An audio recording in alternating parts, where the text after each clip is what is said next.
요한복음 3장 물과 성령으로 거듭남에 대해서 3장 21절부터 21절까지 오늘 말씀 나가는 대로 나가겠습니다. 자, 제가 그 니고데모 1절 여기 번호 있는 거 1절, 2절 이렇게 써 있죠. 장원 형제님 권고대로 성경대로 이 질문을 만들면 이렇게 하면 좋겠다.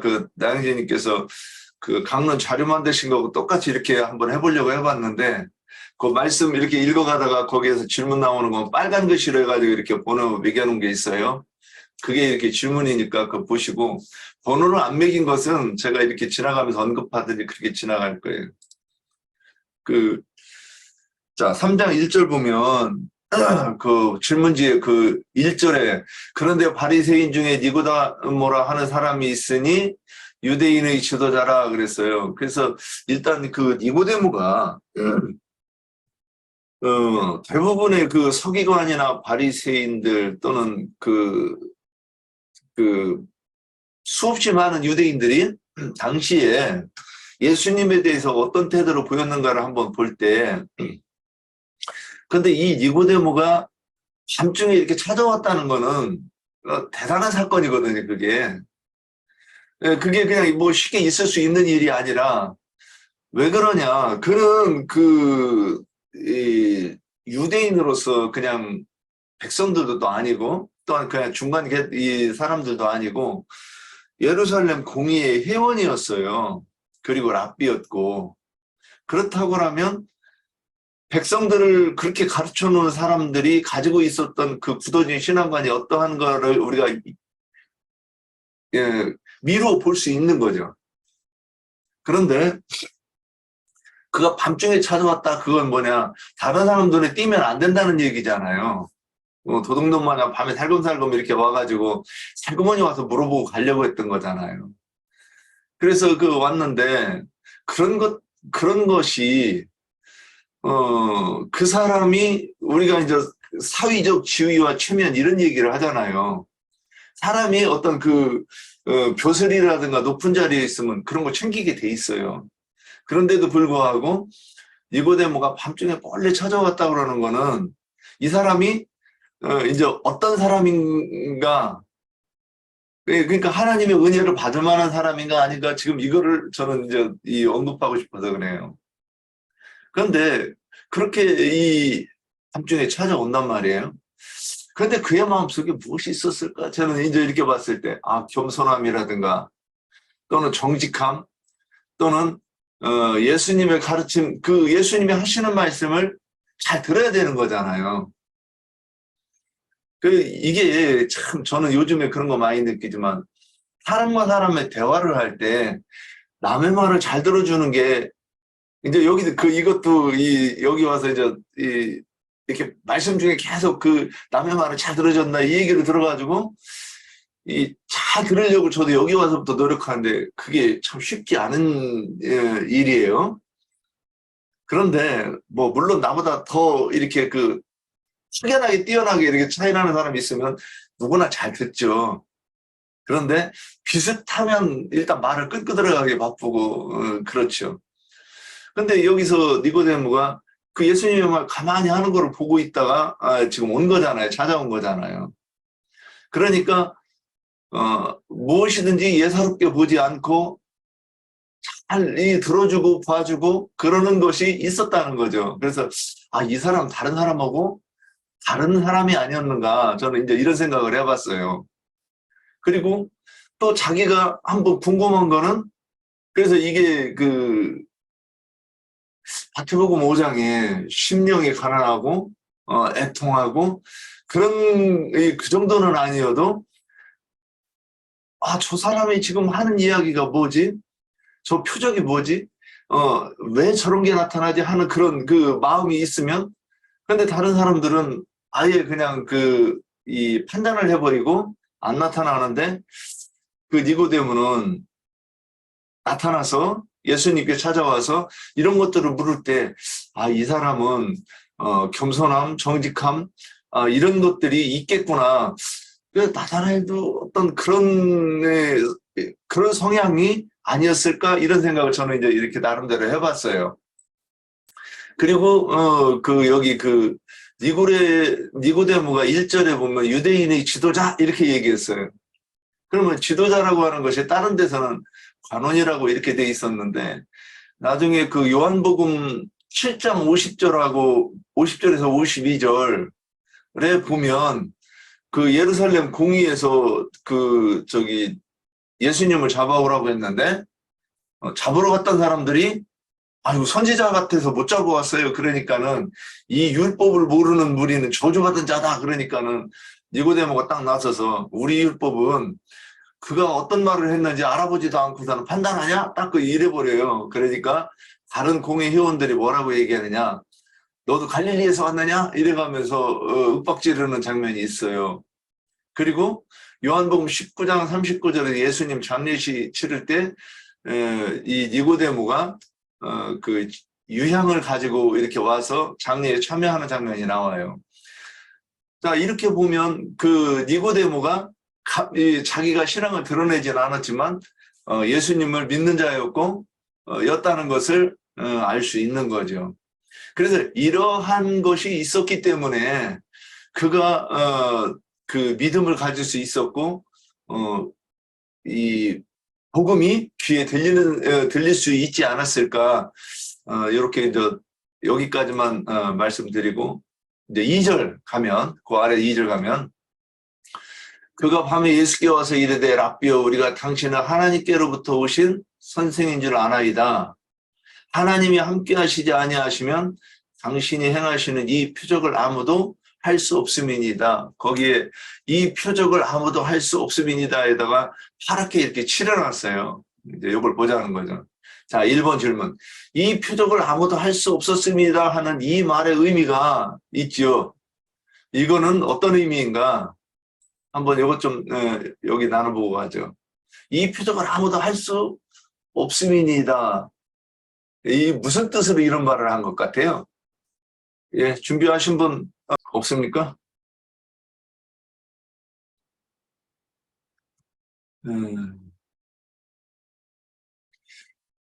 요한복음 6장 26절에 한번 찾아보시죠.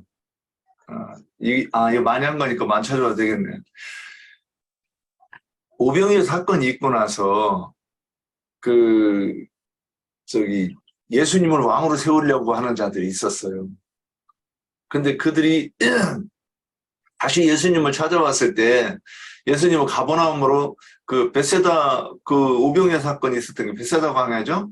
거기서 그 갈릴리 호수를 건너 가버나움으로 넘어갔는데 찾아왔을 때 예수님이 하시는 거예요. 그들이 와서 뭐라고 했느냐. 어제 배도 없었고 예수님이 그 배에 타지도 않았었는데 어떻게 여기로 오셨어요? 이제 이렇게 질문하니까 예수님이 뭐라고 말씀하셨냐.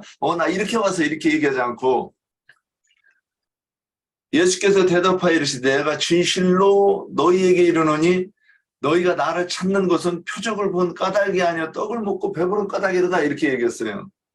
지금 똑같은 상황인 거예요. 니고데모가 이 표적을 보고 그 예수님 왜 이 표적을 나타냈을까? 그러면 이 표적 속에 감추어진 하나님의 그 예수님이 비춰주고자 하시는 그 내용이 무엇이었는가? 그거를 이렇게 깨달아야 되는 게 예수님의 의도예요. 그런데 깨닫지를 못하는 거예요.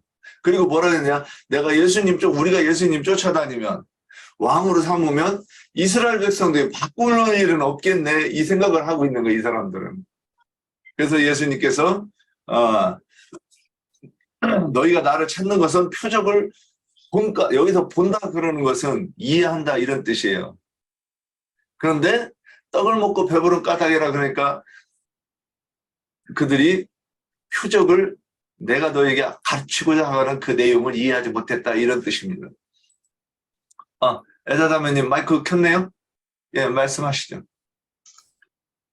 주님이 하시는 모든 일은 표적이죠. 다 표적이에요. 근데 아까 형제님 조금 전에 얘기했어 오병이를 먹였던 것처럼 그들은 이게 그 예수님을 왕을 세우면 자기들이 그 지금 기독교처럼 그 목사들을 그 따르고 막 그 수많은 명이 많은 사람이 목사들을 따르고 하는 것은 자기들을 배를 채워주는 목사를 지금 섬기고 있는 거잖아요.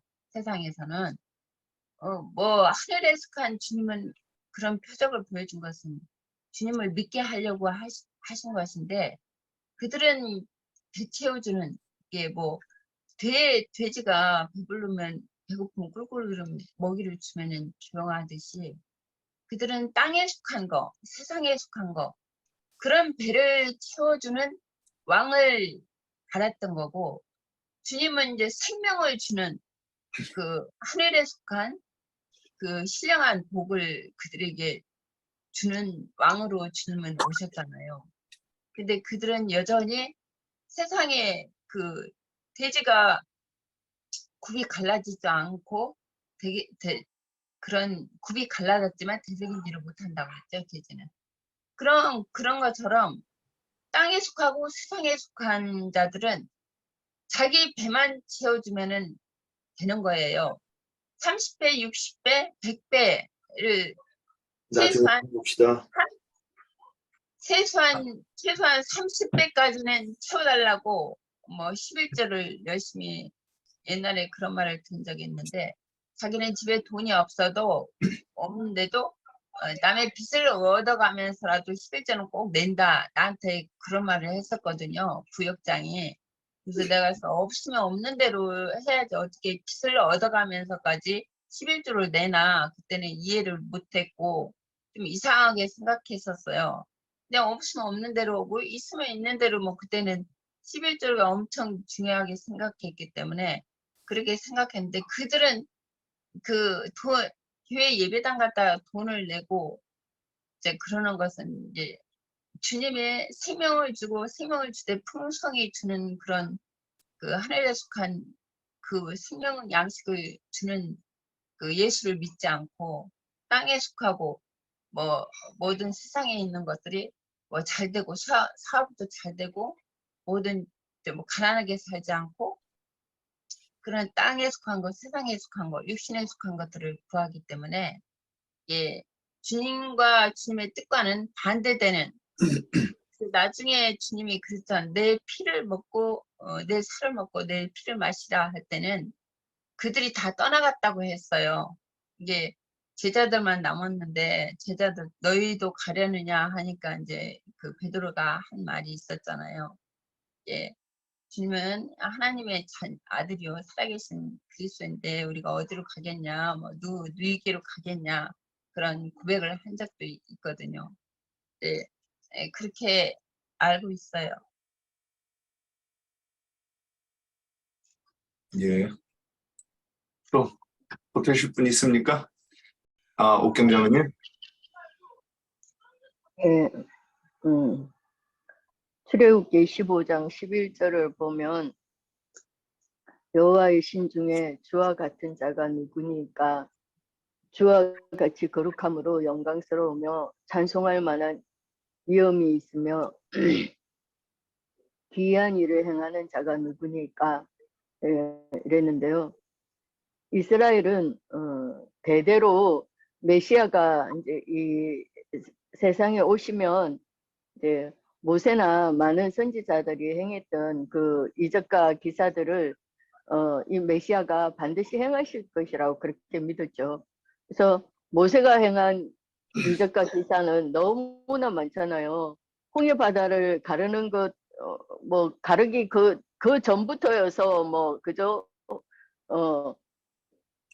모세 엄청나게 저기 뭐야 이적과 기사를 많이 행했죠. 선지자들도 엘리사 선지자는 기름 한 그릇밖에 없는 그 가부집에 가가지고 많은 그릇들을 빌려오게 해가지고 그 그릇들에 기름이 다 찰 때까지 기름이 거치지 않고 계속 나오게 한다든지 뭐 수넴 여인의 그 아들 그 죽은 아들을 살려놓는 일이라든지 많은 표적을 행했잖아요.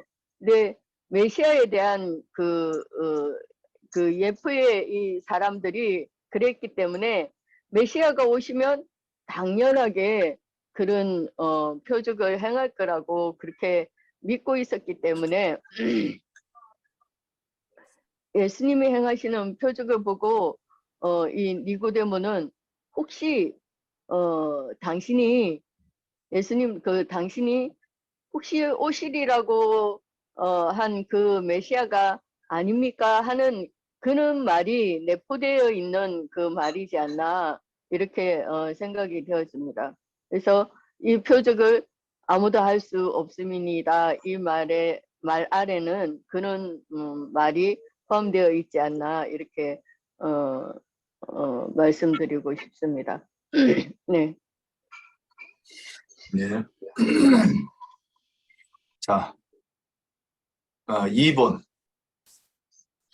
3절 보면 예수께서 대답하여 이르시되 진실로 진실로 내게 이르노니 사람이 거듭나지 아니하면 하나님 나라를 볼 수 없느니라. 또 5절에 보면 예수께서 대답하시되 진실로 진실로 내게 이르노니 사람이 물과 성령으로 나지 아니하면 거듭나지 아니하면 성령으로 나지 아니하면 여기서는 하나님 나라에 들어갈 수 없느니라 이렇게 이제 딱 두 구절로 이렇게 해가지고 좀 더 그 의미를 혹시 오해하지 않게 이렇게 한 구조가 아니었는가 이런 생각이 들어요. 자, 우리가 기독교에 있을 때도 그렇고 거듭난다는 말을 얼마나 많이 하는가. 우리 거듭난다는 말 수도 없이 했을 거예요. 근데 이 말을 알고 쓰는 사람이 몇이나 있었을까? 근데 이게 이것뿐만이 아니에요. 우리가 일상적으로 쓰는 말도 내가 말하는 단어가 그게 사전적으로 어떤 의미인지 알고 쓰는 단어 저는 이거 30%도 안 되지 않는가 이런 생각을 해요. 이게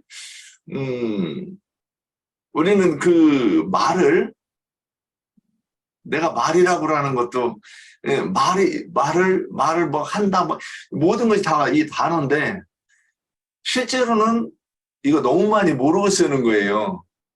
그럼 성경을 읽을 때 그래서 우리가 이런 거를 알고서는 이렇게 보면 알아봐야 되는 것이고 겸손해질 만한데 우리가 잘 그게 안 되죠. 그러면 여기서 거듭난다는 것을 어떻게 설명할 것인가 한번 우리 나눠봅시다. 이거는 연세가 있으시든 없으시든 다 이런 거는 이렇게 진술을 할 수 있어야 되지 않는가 싶긴 해요. 이 거듭난다는 것. 그래서 위에서 이제 니고데모한테 사람이 거듭나지 않으면 하나님 나라를 볼 수 없다 그러니까 니고데모가 그러죠요. 아니 나는 늙었는데 모태에 다시 들어갔다가 나오나요? 이렇게 얘기하죠. 이게 천연적인 사람의 생각이죠, 당연히. 자, 그러면 예수님이 말씀하시는 거듭난다고 하는 것은 무엇이었는가? 이거 나눠봅시다. 고린도후서 5장 한번 볼게요. 5장 5장 17절 그런즉 누구든지 그리스도 안에 있으면 새로운 피조물이라.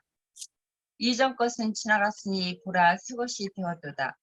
모든 것이 하나님께로서 났으며 그가 그리스도로 말미암아 우리를 자기와 화목하게 하시고 또한 우리에게 화목케 하는 직분을 주셨으니 곧 하나님께서 그리스도 안에 계시다 세상을 자기와 화목하게 하시며 그들의 죄를 그들에게 돌리지 아니하시고 화목케 하는 말씀을 우리에게 부탁하셨느니라.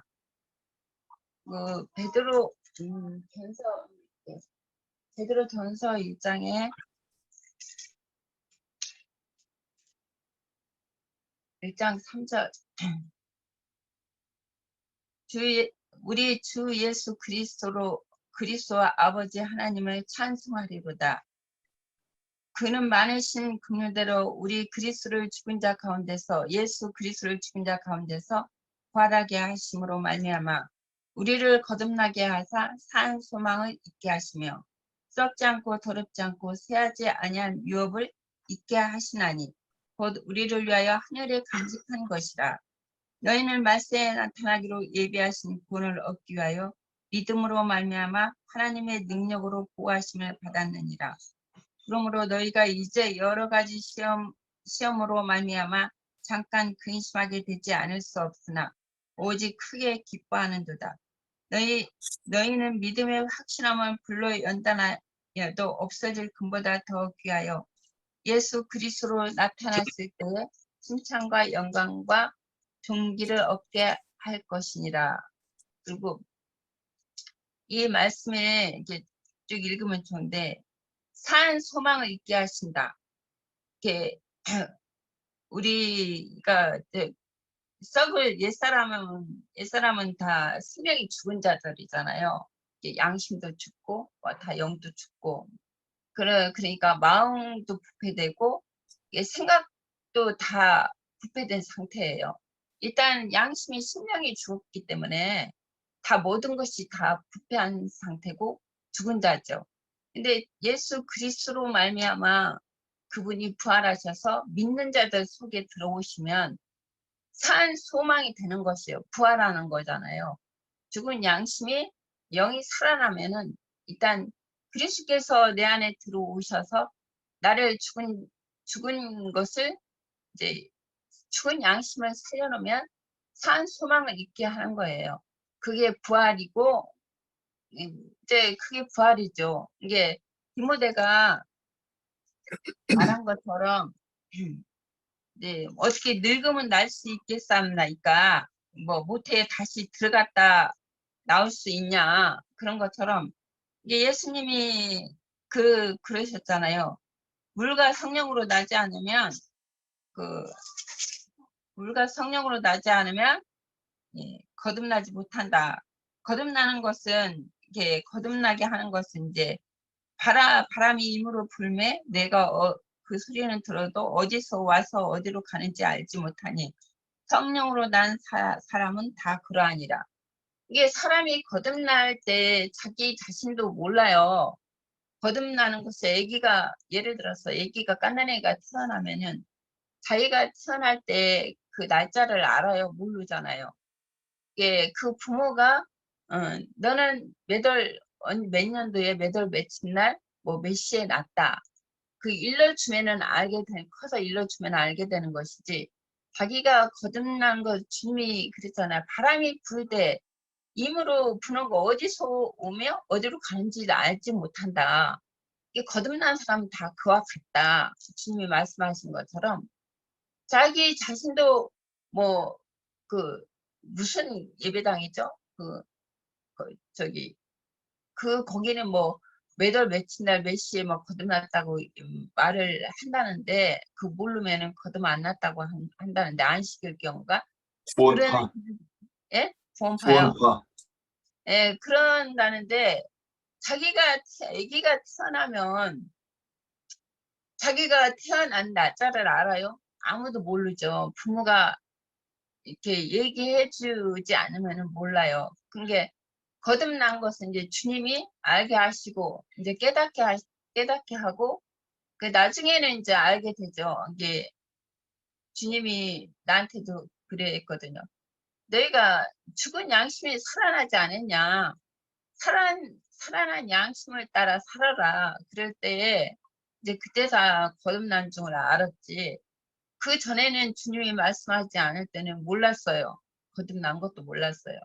그런 거와 같이 거듭나면은 주님이 지금 여기서 말씀하신 것처럼 이제 니고데모는 땅에 속한 자기 때문에 공예 의원이라고 해도 이스라엘 선생이라고 해도 가르치는 자라고 해도 그게 거듭나지 않았기 때문에 이건 니고데모는 지금 거듭나지 않았잖아요. 공예 유대교에 있고 공예 의원이지 가르치는 자였지만 여전히 거듭을 안 났고 땅에 속한 자이고 이게 하늘에 속한 자만이 거듭나는 것이죠. 길게 안 할게요. 예, 또 옥경자매님 참여할 거 있습니까? 어, 음. 거듭난다는 것은 우리가 이 땅에 어, 이 세상에 육신을 입고 한번 태어났지만 반드시 위로부터 오시는 이신 예수 그리스도의 그 입에서 나오는 말씀으로 진리의 말씀을 들어서 다시 나는 것을 말하죠. 그래서 이 거듭남은 하나님 나라를 보느냐 못 보느냐, 즉 하나님 나라에 대한 계시가 있느냐 없느냐의 문제죠. 그러니까 출애굽은 가나안 땅을 들어가기는커녕 가나안 땅을 보지도 못하고 강야만 보다가 강야에서 엎드려져 죽은 그런 자들은 거듭나지 못한 자들이다, 이렇게 말할 수가 있죠. 이 사람들은 모세를 따라 믿음으로 홍해를 육지같이 걷는 자들이었지만 이들의 믿음은 성경과 주님이 하시는 말씀을 보고 믿은 것이 아니라 육으로 믿는 사람들이고 표적을 보고 믿는 사람들이었어요. 그래서 모세는 그러니까 신명기 34장 1절에서 6절의 말씀을 보면 모압 평지에서 노보산에 올라가 여리고 맞은편 비스가 산꼭대기에 이름에 여호와께서 길앗 온 땅을 단까지 보이시고 또 온 납달리와 에브라임과 므낫세의 땅과 세까지의 유다 온 땅과 네겝과 종려나무의 성읍 여리고 골짜기 평지를 소알까지 보이시고 여호와께서 그에게 이르시되 이는 내가 아브라함과 이삭과 야곱에게 맹세하여 그의 후손에게 주리라 한 땅이라. 내가 네 눈으로 보게 하였거니와 너는 그리로 건너가지 못하리라 하시매 이에 여호와의 종 모세가 여호와의 말씀대로 모압 땅에서 죽어 벳볼 맞은편 모압 땅에 있는 골짜기에 장사되었고 오늘까지 그의 묻힌 곳을 아는 자가 없느니라 그랬어요. 이처럼 모세는 하나님 나라 그 천국을 상징하는 가나안 땅을 이렇게 봤잖아요. 그죠? 근데 보기는 봤지만 모세는 가나안 땅으로 들어가지는 못했다고 지금 말하고 있죠. 그러나 모세는 오늘 우리 요한복음 3장 3절의 말씀에 거듭나지 아니하면 하나님의 나라를 볼 수 없느니라 이렇게 말하고 있어요. 그러니까 모세는 하나님 나라를 상징하는 그 가나안 땅을 본 자잖아요. 본 자기 때문에 모세는 분명히 거듭난 자다 이렇게 말할 수가 있고요. 지난주에도 우리가 말씀을 나누었지만 표적을 보여주는 것은 믿음이 없는 자들에게 믿음을 주기 위한 것이었잖아요. 그러나 유대인들은 그 끝없이 표적을 구하지만 실제로 믿지는 않는 자들이었어요. 실제로 이들은 몸은 세상으로부터 나왔지만, 그러니까 애굽으로부터 출애굽은 했지만 그 마음과 정신은 민수기 11장 5절에 보시면 민수기 11장 5절 우리가 애굽에 있을 때에는 값없이 생선과 오이와 참외와 부추와 파와 마늘들을 먹은 것이 생각나거늘 그랬는데요. 몸은 세상을 떠나서 강약교회라는 곳으로 나왔는데 그 영과 정신은 늘 애굽에 세상을 향해서 있는 거예요. 이들은. 근데 여기 참 신기하게도 여기 나오는 이 생선과 오이와 참외와 부추, 파, 마늘 뭐 이런 것들은 우리가 세상에서도 우리가 육고기를 먹을 때 꼭 딸려 나오는 것들이죠. 우리가 일부러 그 시키지도 않았는데도 꼭 육고기를 먹으면 당연하게 딸려 나오는 거예요. 그래서 참 신기하고 놀라웠어요. 그러니까 이것들은 애굽의 성품들을 아마 비유적으로 말하고 있지 않나 이렇게 싶은데요. 이 뭐 진리적인 차원은 아니다 할지라도 뭐 한번 말씀드려 볼게요. 이게 재미있는 부분이라 좀 말씀드려 볼게요. 생선은 겉은 부드럽지만 속에는 가시가 돋친 그 성품이에요. 이 성품이 우리 옛사람의 성품이죠. 우리는 이 쓸개를 뽑아서 포도주에 타서 먹어야 되는 거예요. 예, 또 참외는 하나님 말씀을 들어도 자기 마음에 맞는 그 단 부분은 먹고 마음에 맞지 않는 부분은 소화시키지 않는 성품이에요. 그래서 단 것은 먹고 쓴 것은 뱉는 그런 성품을 말하죠. 그래서 참외의 씨는 소화가 잘 되지 않는 것을 우리가 볼 수 있잖아요. 자기한테 조금만 손해 날 것 같으면 바로 돌아서는 그 성품이 바로 참외 성품이다. 이렇게 말할 수 있습니다. 오이는 그 사람을 깎아내지 않으면, 그러니까 껍데기를 벗겨내지 않으면 울퉁불퉁하게 목아난 성품을 말합니다. 옛사람의 성품 중에 그 하나죠. 그러니까 우리 육신을 안전히 죽이지 않으면 목아난 성품을 말한다.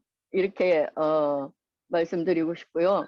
수박은 겉은 화려하지만 먹으면 다시 소변으로 다 빠져버리고 아무것도 남는 것이 없는 그런 성품입니다. 이것은 세상의 것을 사랑하는 성품이죠. 먹어도 없어지는 그것을 사랑하는 옛사람의 성품을 말하는 거예요. 부추는 불로 삶지 않으면 뻣뻣하고 꼿꼿하고 날카로운 그 성품을 말합니다. 우리가 예수를 믿고 거듭났다고는 하지만 성령의 불로 안전히 태워지지 않으면 여전히 뻣뻣하고 꼿꼿하고 날카로운 그런 성품을 말하죠. 마늘은 독한 맛이죠. 매운맛입니다. 사람들에게 상처를 주는 그런 성품을 말합니다. 양파는 까도 육신이 죽어지지 않는, 까도 또 껍데기가 남는 그런 성품을 말합니다.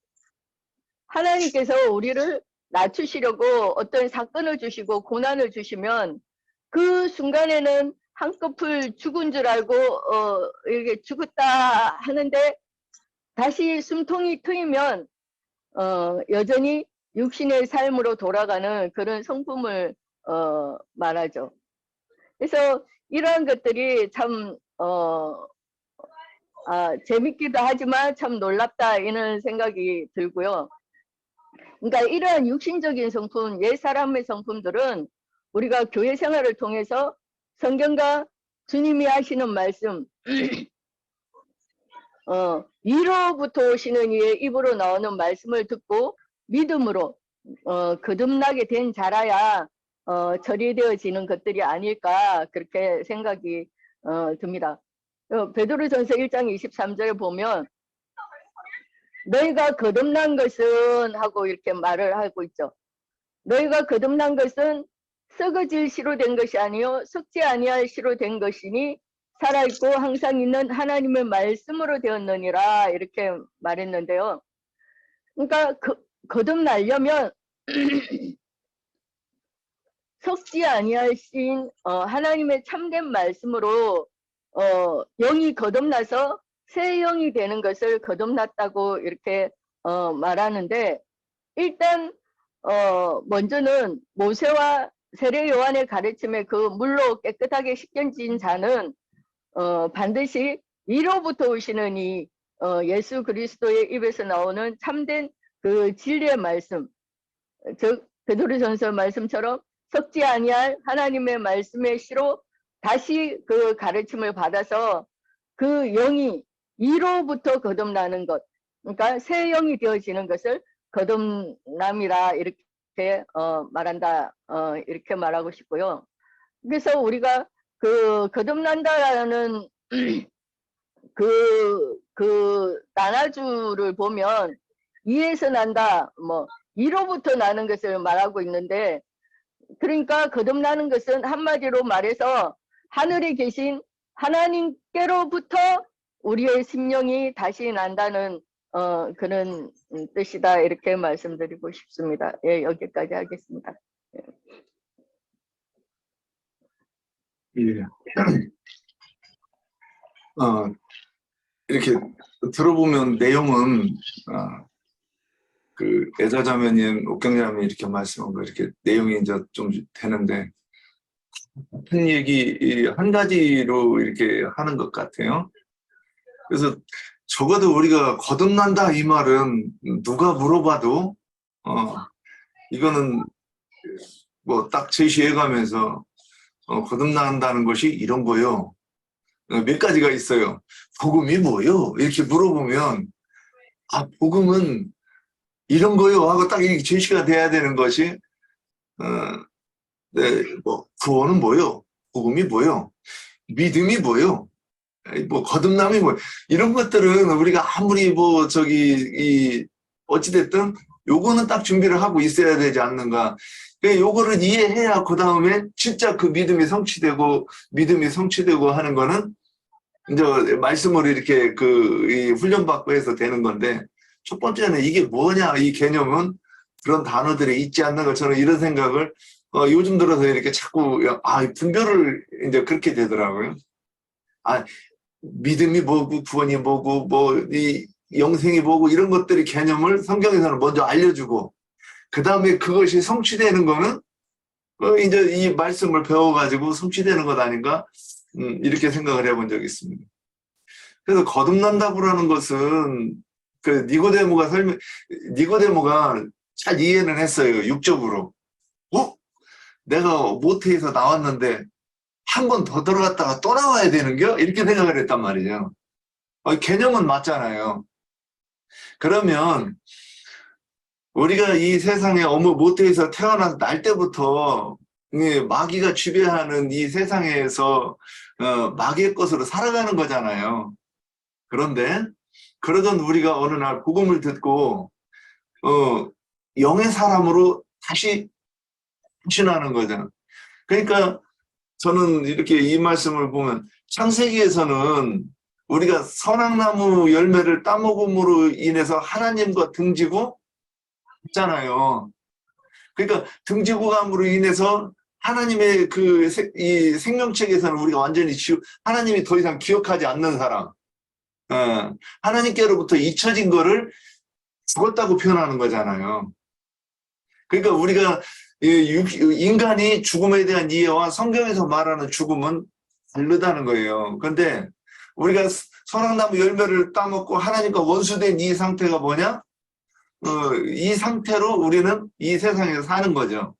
그런데 다시 우리가 다시 한번 난다 그러면 하나님께로부터 기억되게 영의 사람으로 다시 태어나서 이제 하나님이 다시 인식하고 이거 내 새끼하고 이렇게 기억하는 이런 거를 얘기하는 것. 저는 이제 말씀은 이제 두 분이 다 했으니까 조금 더 저는 이렇게 그림을 이렇게 한번 그려봤어요.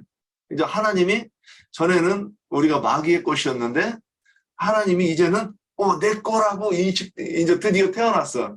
우리가 아이가 엄마 뱃속에 있어도 태어나야 내 자식인 것처럼 인식이 다르잖아요. 그러니까 남자들이 아이가 태어나기 전에 부담스럽대요. 근데 아이가 딱 태어나 눈 한번 딱 마주치면 내가 저거 태어나면 어떻게 먹이고 입히고 대학교 보내지? 이런 염려가 있었는데 그다음부터 그런 생각이 안 든다는 거야. 아비의 마음이. 딱 태어나면 나 인제 네 거요 그러고 손톱이 발톱이 닳도록 이래도 힘들지가 않다 뭐 이런 얘기들을 제가 책 같은 데 본 적이 있어요. 그럼 뭐냐? 딱 태어나서 내 눈에 인식되는 것과 부인의 뱃속에 있는 거는 또 다르다는 거죠. 그래서 이렇게 딱 태어나서 하나님께서 이거 내 새끼하고 이렇게 인식되는 그것이 이게 거듭남을 이렇게 설명하면 어떨까 이런 생각을 해봤습니다. 자, 그 다음 문제가 제가 물과 성령으로 거듭남에 대해서 벌써 두 가지 했는데 55번. 오늘 여기까지 하고 요거 다음 주에 물과 성령으로 거듭나는 것이 무엇이냐 이제 요거 이어서 이렇게 가도록 하겠습니다.